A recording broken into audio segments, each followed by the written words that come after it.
Warren, this is such a frightful film. I mean, it's based on a true story.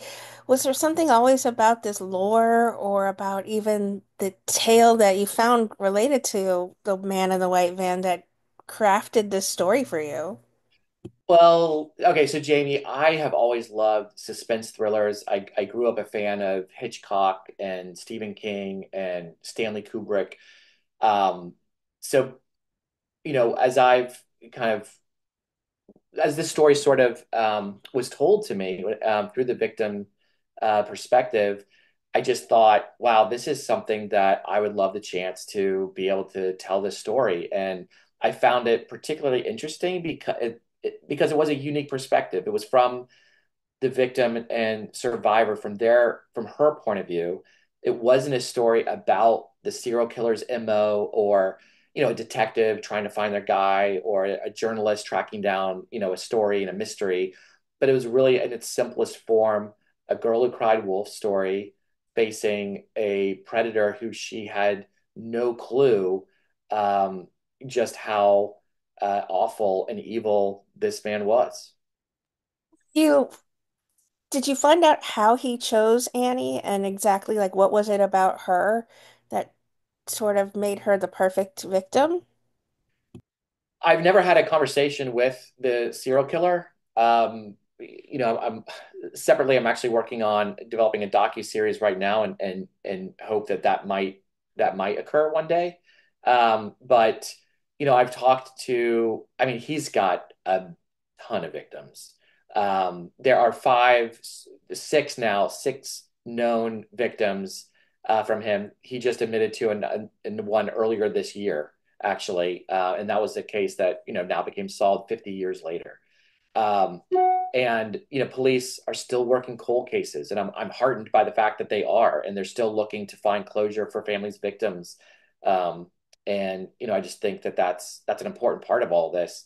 Um, yeah, so there, I don't know if there was really a rationale behind why he picked Annie in particular, except just out of you know, she walked home from school, and it was a time period in which she was visible. She would, and a lot of his victims were kind of on the fringe of society. Most were hitchhikers in the '70s, or he picked them up outside of bars.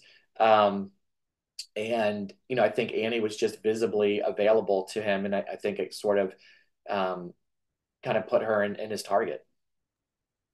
When I was talking to Madison, I asked her if the van was always in those scenes where people are questioning her whether or not she's actually seen them. And she said the van was always there. Was that important for you to always have it in her eyesight so that Madison could see what was terrorizing her?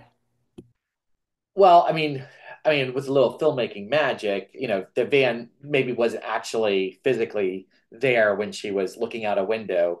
So that's just the talent of Madison being able to bring that alive. But I mean, it was there in several of the scenes, and I think that for Madison, I found she really likes to delve into the given circumstances of a story. So I think that was important to be able to give her as much physically that she could take on, and having the van present and that sort of thing that she could work off of. The funny story about Madison is that she loves doing everything she can for the character, including stunts. So, when it required her to do a bunch of horseback riding, she was off riding horse all the time. We could barely get her off the horse.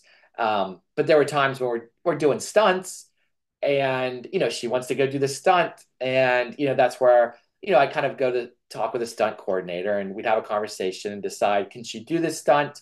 And she's always game to do it, but I also had to kind of reel her back sometimes and say, I think we should film the next day without you in a cast potentially. So let's give this to a stunt lady, if you will, and live to act another day.